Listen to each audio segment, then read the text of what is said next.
Okay. So thank you everyone for taking some time today to join us for the webinar on how to build a well-connected SaaS product as a product manager. My name is Anurag. I work in product marketing here at Alloy, and I'm joined by Greg, who is our co-founder and CTO, who's obviously responsible for the fact that Alloy is an extremely well-integrated product. And so we're excited to share some tips and best practices with you today. Okay, so to start, let's talk about what the agenda is going to look like for the day, right? We've broken up this into 4 major categories to help you sort of identify the best way to go about this. The first is how to plan your integration roadmap, right? So as a product manager, you're naturally getting requests for different types of integrations, different apps within those different integration categories from all different parts of the organization, right? So we'll talk about the best way to prioritize the ones that are going to have the highest impact for you. The second is how to build for scale, right? So obviously we're not building and shipping an integration for just one user. Ideally, we need this to scan across a user base of hundreds, if not thousands of people, obviously the data volumes that are associated with that. And so we'll talk about some best practices for how to build for scale to ensure that your integrations perform at the scale that your users need. The third aspect is monitoring and ongoing management. This is something that we commonly hear from Alloy automation users, right? ISVs that are using Alloy for their integrations is that, hey, shipping the integration is one half of the equation, but realistically, what we're really focused on in the long term is monitoring and ongoing management, right? So things like API updates, failed workflow executions. How do you have a plan for all this so that way you're not creating a long tail of tickets for your support team that they ultimately can't effectively troubleshoot? And then lastly, designing the end user experience, right? So every integration that you have should feel native to your product, whether it's built in-house or built using some type of third-party tool. So we'll talk about best practices for designing a native end user experience and also one that's guided enough to help users quickly identify the value of the integrations and install them, getting the credentials that they need. Okay, so part 1, let's talk about planning your roadmap. There are sort of 3 key challenges that we've identified here that the product managers who work with us typically run into, right, when it comes to integration prioritization. The first is cross-team priorities, right? And what we mean by this is that you're going to get, similar to core features, different requests from different parts of the organization for different reasons. So what that means is sales might come to you saying, hey, I have 2 deals that are blocked right now because we don't integrate with QuickBooks. Simultaneously, you may have customer success coming to you and saying that there's a user that's going to churn unless you have an integration that's launched within 60 days. So these are the types of things that we need to be able to consider and prioritize effectively, right, and objectively. Second is unique user needs. So even if 2 users need an integration with the same app, the use case might be completely different, right? So let's say you're integrating with an accounting application like a QuickBooks. One user might just need the ability to sync expenses so that they can manage all expenses and close books directly in your application. Another user might require something that's more robust, like a full-on accounting automation solution, right? So full automation of the accounts payable and receivable workflows. Obviously, when that's the case, what you need to do is sync a lot more than just expenses. We're talking bills, customers, vendors, payments, outstanding balances, and something that's going to be more time intensive to develop. And then lastly, we need to make sure that everything that we're building aligns with the overall product vision and what we actually want the product promise to be, right? So there's what end users actually want, what we're able to support, and then what we're able to support that actually aligns with the product that we're building, right? And so naturally, as a product manager, you're well tuned into your organization's strategic vision for where you want your products to create value and how you want to expand functionality over time. So as you consider your integrations, we need to make sure that that aligns well. And now I will pass it over to Greg to talk through a framework that we typically like to use to prioritize these integrations. Thanks, Anurag. Great. So when you're building integrations, it really comes down to 2 things here: feasibility and impact, right? So feasibility is referring to how realistic is it for your team to actually ship the integration. So looking at things like your capacity, right? How many folks do you have assigned to the integration project? And do you have a project manager? Do you have an engineer? How many folks will you actually need to end up doing this thing in the first place? What's the timeline? And do you also have domain expertise? Take, for example, an accounting integration. Accounting integrations are very nuanced, right? So if you're building integration in NetSuite, for example, you need to understand very deeply how NetSuite operates, and then also apply that knowledge and logic to QuickBooks and Xero and SAP and other integration other accounting platforms as well. Impact refers to what's the overall impact, what's the overall measure that this is going to contribute to your business, right? So look, we're thinking about things like TAM, total addressable market, pipeline, customer churn, usage, these sort of things, right? How valuable is this integration to you? And so you need to consider these 2 core concepts whenever you begin the process of building your integration. On top of that, there's a few more kind of nuanced, more in depth, so to speak, factors to consider here. So very common one is competitors, right? How many of your competitors have which integrations? We live in a very interconnected world, right? So at the end of the day, if you have one integration and your competitor has 20, you're not going to be able to compete very effectively, right? At a bare minimum, you want to be on par, hopefully exceeding your competitors' integrations. And so you need to consider that I think as a very, very important fundamental sort of factor to consider here. What do your competitors have integrations wise? Second off, you're going to say, well, how many integrations in a category am I going to pick, right? So this is the kind of the one-to-many sort of thing. As I mentioned before, if you're building a NetSuite integration, right, that falls into the accounting category. Well, the reality is that NetSuite only has a certain amount of the market share for accounting, right? A pretty big market share for sure, but only a component. You also need to build things like QuickBooks, for instance, or Xero, or SAP. There's various other integrations in the accounting category. And you need to apply this to other things like CRMs and commerce platforms, HRIS, the list goes on. And then last but not least, also consider stakeholders, right? So similar to before, you have to consider who's actually going to be doing the work, right? Integrations are not just saying, hey, here's an API, go to town and build something. It really boils down to detailed planning, understanding the individual API requirements, understanding the business case ultimately, and then figuring out who's actually going to be driving the project. So these core factors you must consider before you really build any integration. Thanks, Greg. And so to go along with that, we actually have an asset here at Alloy Automation that our own customers are using to help prioritize integrations on that feasibility to impact framework. And so if you want access to this, it's a Google spreadsheet that you can quickly make a copy of. Feel free to scan the QR code, visit this URL. What I'll do is just quickly show you how this looks. And so as you can see here, right, what we've put together is a template that enables you to list first and foremost the integration that you need in the use case, right? And so like we talked about, we might have one app that we need to integrate with, but multiple different use cases. In this case, we're accounting for that by saying NetSuite expenses only versus a full AP automation use case. Then we give you the ability to enter the number of requests that you've had and the number of deals or customers that you've lost as a result of this, right? And so ultimately what we're looking at here is at a high level, what is this actual business impact? And then in column E, we're quantifying that business impact. So this is all data that lives in your CRM or that you can get by interfacing with your sales or CS teams. But ultimately what we're trying to do here is say, okay, what's the total amount of closed loss ACV, total number of requests that we have here? And what does that represent to our business? And then column F is actually something that you can configure a bit on your own. But what this is designed to do is measure how difficult it's going to be to build this integration based on the number of days that it takes to build, right? And so we have these standard criteria that we've established here where we have integrations categorized as either easy, medium, or hard. Easy integrations on the spreadsheet are ones that we can launch in 30 days, medium or 60, hard is 90. Those are standardized numbers, but obviously what we would encourage you to do is edit those formulas based on your own historical timelines for shipping integrations or estimates that you have there.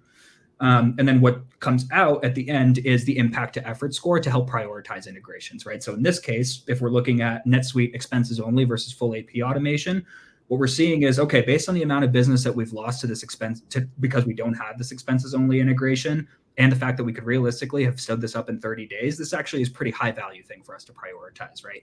It's not to say that the full AP automation use case isn't. Maybe it aligns with a larger product vision, right? Maybe you want to expand utility to help users automate accounting, and that's all well and good. But just based on this impact to effort score, it may be less of a priority than something that you can ship out the door much sooner and start generating business impact with faster. So that's available to you here. Feel free to access it. You can also feel free to message me on LinkedIn afterwards. I'm happy to send it to you if you didn't have a chance to break out your phone here. But with that, we will go to the next section. And that next section is around scalability challenges, right? And so this is something that every feature that you build, you come up against, and it particularly is the case with integrations, right? And there are three sort of major challenges to scale that we've identified that building in-house can present. The first is authentication and credential management. If you've built an integration in-house before, we don't need to tell you how time-consuming this is, right? Different applications will have different authentication standards, different types.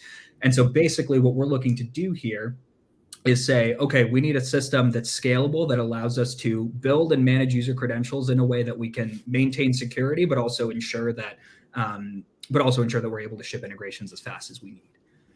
The second is complex real-time infrastructure, right? And so goes without saying, right? But if you can't consistently deliver timely and accurate integration data, your users are going to look elsewhere for a solution. Now, maybe that's using a third-party iPaaS like a Zapier, for example, to connect your application to another tool, just handle that integration themselves. Or worst case scenario, right? Maybe you have a competitor that already has a native integration with their stack and has one that functions well. So they might end up, going over to a more well-connected product, right? Which is obviously typically what we try to avoid from an integration standpoint. And then lastly, security and compliance requirements, right? As with any data breach, integration data breaches are extremely costly. They are damaging for your customers. They're also hugely damaging and have massive ramifications for both your product and brand reputation. And so these are table stakes things, right? The ability to encrypt data, the ability to meet enterprise compliance standards, right? And so let's talk a bit about how to do that. Great. So diving a moment deeper here into scalability, right? So a few core tenets you need to consider. First off, as Anurag mentioned, security, credential management, right? If you're building integration, you're going to be storing tokens, credentials, client IDs, client secrets, API keys, etc. All these sort of things that are extremely sensitive, right? These are basically the keys of the kingdom, so to speak. And so if you improperly store that, you're at risk of data breaches and a whole bunch of other compliance issues. You don't want to be in that situation. So you need to consider very, very early on, making sure you have a robust credential management system in place. An example of that would be using like AWS KMS, right? A third-party key management service to handle that. Second off is always infrastructure, right? Making sure you can handle the demand, right? And so demand really is certainly not going to be linear here. An example could be maybe your integration says, I want to grab a historical sync. So when your user first connects, you want to do a 2 to 3 year look back. That's going to be a large spike in usage compared to maybe the kind of regular, so to speak, usage of your integration. And so you need to ensure that your infrastructure can scale up and down. On top of that, you also need to have logic in place to handle polling and webhook reconciliation. So what we mean by that is that various applications will have, for example, webhooks. Great examples like Shopify, right, or QuickBooks. These applications have webhooks, but many on the flip side do not, right? Magento, for instance, NetSuite, good examples that do not have webhooks. And so you'll need to build in polling infrastructure to handle that. And then on top of that, webhooks aren't always reliable, right? So you'll need to also build in polling logic to ensure that you are reconciling dropped events when they do drop. It's rare, but it does happen. And then last but not least, security and compliance. Always important to consider compliance, right? There's a lot of regulations these days for data that you're storing, a lot of laws and just a lot of protocols you need to be making sure you're complying with. Examples of this are SOC 2, for example, GDPR for the European Union, CCPA for California residents, HIPAA on medical tech, PCI on financial data, list goes on.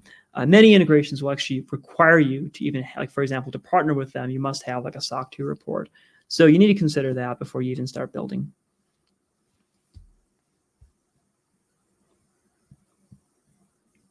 Okay. Let's talk about ongoing integration management, right? As I mentioned at the outset of this is one of the most time-consuming aspects of integration development and standing up a product that can support dozens, if not more, integrations. And ultimately, what we're after is positive integration reviews, the expansion of product functionality, creation of more value for users. But there are some things that commonly get in the way of that and ultimately can create issues for your support team as well. So let's break those down a little bit. The first are failed workflows. This is a fact of life, regardless of how you build an integration, right? There are going to be situations where you may be rate limited. There are going to be situations where perhaps a webhook event drops. When they do, it's critical that you have a retry mechanism so that you can deliver the data that your users need. So we'll talk about that in some more detail. Second is API updates, right? These should never be a surprise for us, but very often if you're building and managing dozens of product integrations in-house, they are a surprise, right? Because ultimately it's very difficult to stay on top of all the API changes that happen across all these different platforms. And so what you really want to avoid is a situation where, let's say, an endpoint that you're using for an integration gets deprecated. Now, all of a sudden, your integration doesn't function, and now your users are negatively impacted, right? We want to be much more proactive than that and make sure that we have plans to comply with API updates and have our integrations update along with them. Lastly, poor error handling and that the subsequent effect, which is a long tail of support tickets, right? So integrations that you can't easily troubleshoot are bound to cause this issue. You need to have a way to send integration data, identify the user that was impacted, identify the specific type of integration, and then help your support team resolve those issues quickly when needed. And so these are just some quotes from existing Alloy automation customers, right? And this just illustrates the point a little bit further, right? So as we can see, we have things like struggling with the amount of integrations that we can support. We have a long tail of support for each integration that's added, right? A lot of the things that we've described contribute to that. When you're building in-house, you don't necessarily have the time to build as robust infrastructure for, say, error logging, automatic retry mechanisms, et cetera, as you would want, which can contribute to those kinds of things. Obviously, requirements for growing enterprise connectors, which in this case means integrations, right? They're growing like crazy. We don't have the time or the bandwidth to essentially keep all that going. And again, shipping the integrations is one thing, managing them and making sure that they perform for your users on a daily basis is quite another. And then lastly, right, we're talking about varying authentication standards, constantly changing API versions. These types of things, like we've mentioned, just become really, really time consuming and require a lot of engineering effort. And are typically not estimated for very well initially, right, when it comes to building integrations. So let me pass it over to Greg to talk about some ways that we can mitigate those challenges. Yeah, absolutely. So going, again, deeper on the infrastructure side of things, additional considerations to have here. So automatic retries, right? Whenever you're building integrations, you're bound to hit rate limits, for example, 429 errors, right? So making sure you have logic in place to handle that, like a back off and jitter sort of process. On top of that, you might have, APIs go down, right? I mean, it sounds rare. It is rare, but it does happen, right? Services go down. And so making sure you have logic in place to handle when there is third-party API downtime so that your customers aren't impacted. There are things you can do like caching, for example, and then sending the data off and retrying until the API is available again. On top of that, as Anurag mentioned, updates are a big thing, right? So look, it'd be great if we lived in a world where you just kind of build an integration once and call it quits, but unfortunately, that is not the case. You're always needing to update APIs. APIs change, quite frankly, oftentimes as frequently as maybe like an iOS software update, like once a year, if not more frequently. And so you need to basically make sure that you're always up to date because APIs get deprecated, right? So making sure that not only are you up to date, but that the customers who are using your integration, they can seamlessly migrate to the new versions without having to do a whole bunch of configuration and work. That's not a good end user experience. And then lastly, kind of adding additionally to the first point as well is error handling, right? Making sure you have a robust system to handle errors, making sure that there are logs, right? So like things will go wrong whenever you build an integration. An example of this could be maybe your end user revoked their access token. They didn't tell you, right? Well, that's obviously going to cause a problem. There'll be an authentication issue. And so the question is really, how do you gracefully handle that error?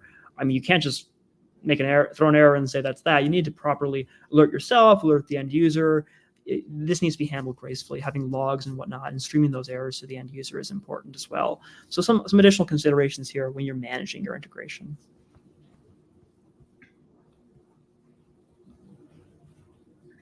Okay. Now, lastly, let's talk about creating a native end user experience, right? And so obviously there's a lot of work that needs to happen just to get an integration to go live in the first place. There's also a lot of work that needs to happen to create a smooth experience for users and enable them to install and get value from your integrations effectively and quickly, right? So there are three sort of key considerations similar to the other subjects that we think about here. The first is an easily navigatable marketplace and a way to explain value very quickly and effectively, right? So users, when they sign into your application, navigate through your integrations, they should be able to quickly identify, okay, obviously what app is this integrating with? What specific types of data am I able to move over? What are some use cases that this can power? And what are the manual processes that I can offload by installing this integration, right? They need to be able to understand the answers to these questions very, very quickly. The second is creating a guided authentication experience, right? So in some cases, providing the credentials to authenticate an integration for a third-party app is very straightforward. You might just need like a username and password. In many cases, it requires a lot more than that, right? There are probably 5 or 6 different fields that need to be filled out. A good example of this are complex ERP systems like NetSuite. And so we can't take for granted the fact that users aren't necessarily always the most technical and don't know where they need to go to get all the information they need to actually authenticate the integration. So what you need to have is a guided experience that prevents them from saying, okay, install this integration. Whoa, wait, what is all this stuff that I need to get? Okay, never mind. I don't even really know if this is for me, right? And then lastly, third-party interfaces. So many product teams are already leveraging some type of iPaaS or third-party technology integration platform to speed up development of integrations. Many of them offer pre-built authentication and credential management that enable you to do that, but very few allow you to actually build a native end user experience, right? And what you might end up seeing are situations where you're embedding things like iframes within your product, making it very clear that whatever integration is being launched isn't native. In some cases, for example, if you're using something like Zapier and pushing that out to your customers, they'll see Zapier's branding and the fact that it's clearly a third-party app that's been embedded into your own, right? And so the ability to create a native experience, if it's important to you, which it is for well over 90% of integration scenarios, that's something that any third-party technology you're implementing should be able to support as well. Great. So now let's talk about integration UI essentials. So when you're building the integration, when you're actually implementing it, there's a few common things that we typically see across the board. First off is table stakes, the in-app marketplace.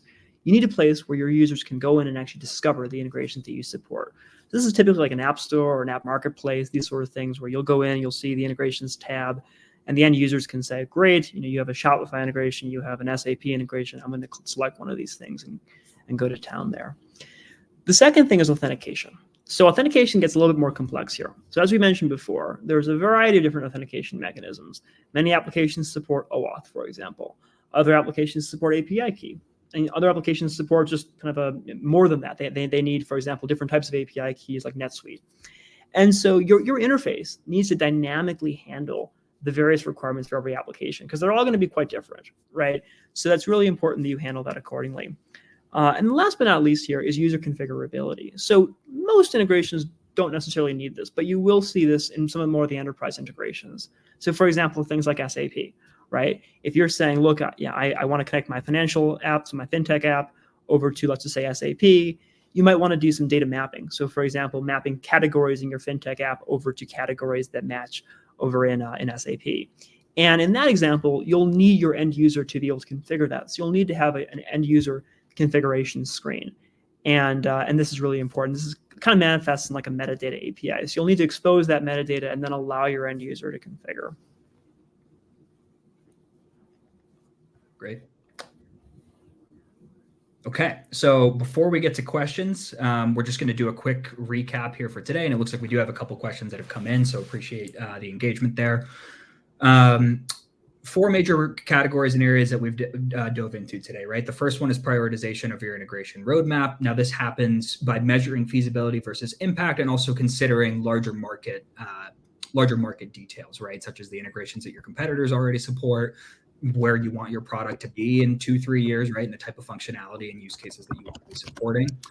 The second is scale, right? So in order to do that, you really need to develop systems that can handle authentication, credential management, ensure real-time data accuracy, and comply with the highest enterprise standards and regulations, and also encrypt user data, right? And so these are things that are table stakes anytime you're rolling out an integration across your user base.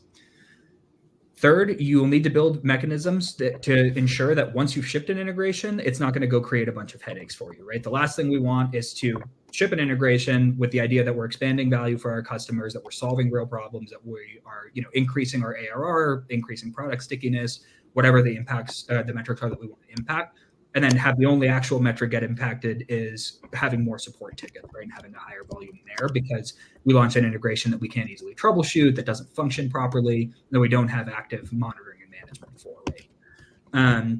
Then lastly, we have to create a native and guided user experience regardless of the underlying technology, right? So even if you're using an integration development platform, you need to have an experience that matches the rest of your in-app UI and UX.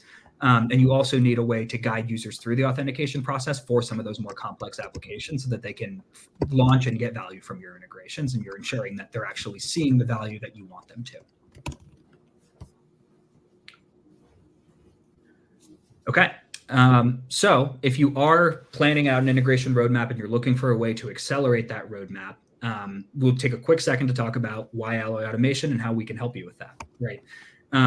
So the first is prioritization expertise. So the framework that we shared with you, a more detailed version of that is run with anybody who wants to have a consultation conversation with us about the integrations that they want to prioritize, right? And so based on our expertise, specifically with the most complex and data intensive integrations, think CRMs, ERPs, and commerce platforms, Those are the types of things that we're able to help you prioritize use cases for that are extremely high impact based on what you already have access to today. And then additionally, we specialize in those three major categories of integration. It's not to say that we don't do other ones, right? But those three categories will contain the vast majority of high impact use cases that you might need. And so that's the area that we typically like to start and help product managers prioritize. Second is we're built to scale, right? We have auto scaling infrastructure built in. It always will meet your user demands and scale up and down in order to do that. It's not something that you need to concern yourself with. The third aspect is ship it and trust it, right? Rest easy knowing that your integrations aren't going to create a support nightmare. Alloy does things such as, like the two things that I would point out here is we subscribe to every incoming webhook event and we perform automatic polling-based reconciliation on top of that, right? So in the event that a webhook does drop, which again, it happens, that's something that we are able to then reconcile for you without your users being impacted and without them not seeing the data that they need. And then in addition to that, we fully handle all API updates for you and make sure that your integrations are always on the latest API version. And so if we know that an API is being, or an endpoint, that you're using is being deprecated, or an API that underpins one of your integrations is going to be updated, we proactively reach out to you to develop a continuity plan for that so that there's no disruption of service or performance. And then lastly, in terms of native end user experience, we make absolutely no assumptions for how you want your integration experience to look, right? Now, as an integration development platform, we help you offload authentication. We do have a pre-built authentication component. It's called the Alloy modal that you can leverage and customize based on your own brand and product needs. But if you don't necessarily want to leverage that, we also have a suite of headless APIs that you can use to fully offload authentication to us and not have to manage authentication and credentials yourself, but fully design your own front end, right? So that way users experience a completely native integration, right? Then that matches up with the rest of your product experience. And just to offer some quick context on the types of organizations that are using Alloy, Amazon's Buy with Prime is a big one. And one of the biggest things that they used us for is speed, right? They wanted to launch integrations with every major e-commerce platform quickly so that they could start creating value for merchants and helping merchants offer 2-day delivery. And so what we've done is help them launch major integrations with BigCommerce, Shopify, Magento, and WooCommerce inside of 90 days, right? Compared to how long it would take to launch each one of those integrations individually in-house. All right, so lastly, before we turn it over for questions, if you are planning an integration roadmap for 2024, you're trying to figure out how to prioritize and you're still in that early sort of planning stage, we are willing to offer a free roadmap consultation similar to how we do with existing Alloy automation customers, right? We can talk through use cases, we can talk through the apps you need to integrate with, the business impact associated with those. And if that's something that you could use some help with and just want to bounce best practices, then by all means, please feel free to reach out to us, either scan the QR code on the screen or feel free to message Greg and I directly. We're happy to help facilitate that for you. Okay. And now that we've done all that, it is time to open up the floor to questions. And it looks like we have a number of them here, Greg. So I'll just read them off to you and we can take them one by one. So Ashutosh asks us, how can you estimate effort early on for integrations, right? Sometimes you might discover extra effort as you dive into the API details that you didn't previously see. Yeah, it's a good question. Well, not really an easy question to answer, so to speak. I mean, there's always going to be scenarios where you learn more. I mean, probably the biggest thing would be making sure you have an expert on the team, right? So someone who inherently understands the type of integration you're looking to build. So I think in the beginning of the webinar, we talked about accounting integrations, for instance, making sure you have someone who really understands the models that you're integrating with, right? Because not only is it just, for example, building the technology, but understanding how does this actually impact the business, right? So that's really important. And then, of course, the technology, deep diving into common things that we mentioned in this webinar here. So like, for example, rate limits, API keys, refresh tokens, and it's just the common sort of things that are more so common across the board for all integrations. Shameless plug. I mean, honestly, this is a great scenario where you can use a unified API like Alloy has, right, to be able to basically abstract a lot of that work, because we have done most of the work for you in that regard. So like if you're looking to integrate with accounting, you don't need to go to every accounting application and say, hey, I need to figure out which API and endpoint maps to this model. You can just say, I want to create an invoice in QuickBooks and do the same thing in NetSuite and do the same thing in SAP. And we've done all the heavy lifting for you there. Cool, thank you. And Paul is asking, hey, I checked some of your APIs. They only have 1 to 2 endpoints. It seems like basic integration. Is this just for boosting the total number of integrations to be competitive? Do basic integrations really make sense? And so we also asked if Paul could link the APIs, because we typically offer more endpoint coverage than that. Looks like it was a couple of weeks ago, but wondering if you can just speak to our approach there more. Sure. Yeah. I mean, so would love to know kind of which app you're referring to, for sure, as Anurag mentioned. Generally speaking, though, we do have, I think, pretty strong coverage. I mean, just look at, for example, Shopify or some of the commerce integrations. We have hundreds of endpoints. Same goes for like QuickBooks and NetSuite. So generally speaking, we like to support as much as possible and have almost all the common use cases covered. We do also offer a feature called custom integration and a custom action feature. So for instance, if there's an action that is not supported, you can use the underlying authentication, all the technology we've built to basically, like a Postman interface, to configure the endpoint that's missing. But I do want to stress that we do try to have as much as possible out of the gate, so you don't need to rely on that. And would love to know which integration you're referring to, so we can make sure that that is up to par. Definitely. Next question that comes in: Do you guys provide code libraries that can expedite integration? My SaaS wants to integrate with AWS to fetch cloud compliance, security data, Slack, Teams, etc. Ideally, I don't want to code at all if possible. Sure. Yeah, I mean, it's a great question. So the good news is that you will not need to code a lot. You'll need to code a very little amount. So we have an SDK that you need to put in. We have basically, there's two components. There's a front-end SDK, which is really just like 4 or 5 lines of code. It's nothing crazy. Basically, just prompts our modal, right, which allows you to easily handle the authentication and the configuration steps that we described previously. And then we have the kind of the back-end logic, which says, well, where does the data go, right? So you can send, for example, to Snowflake, or you can send to Redshift in AWS example, or wherever else you want the data to be destination-wise be sent to. And then all the logic and the data mapping, all that complex stuff that you would normally need to do when you're building an integration, that's handled by our infrastructure, right? So when you're building, for example, a Slack integration or an integration to Redshift or whatever, S3, whatever service you're looking to integrate with, that'll all be done on our visual canvas. So you'll go in, you'll do the data mappings, you'll configure it, and then you turn it on. Very minimal amount of coding.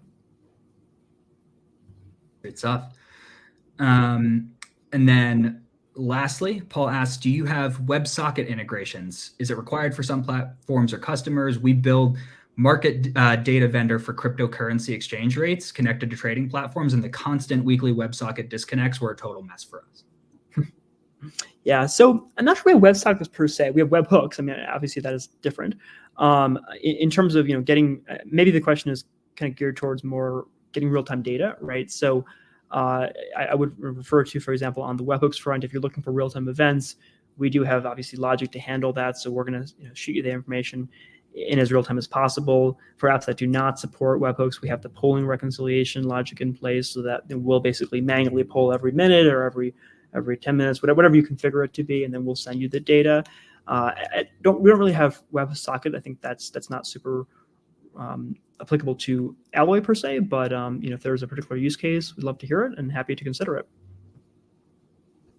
Great. All right. Well, we are 4 minutes over, so we will give everybody, we'll let everybody off the call here. We appreciate those of you that have stayed over with us, and obviously everyone who's joined us today. If you have any specific questions that you didn't get answered today, feel free to reach out to myself or Gregg directly on LinkedIn. We check. We're happy to respond and help however we can. And obviously, if there is an integration use case that you want to discuss, then feel free to take us up on this consultation. And other than that, we will be back with more events next month. So please stay tuned. Thanks, everyone. Thanks for joining. Appreciate the time.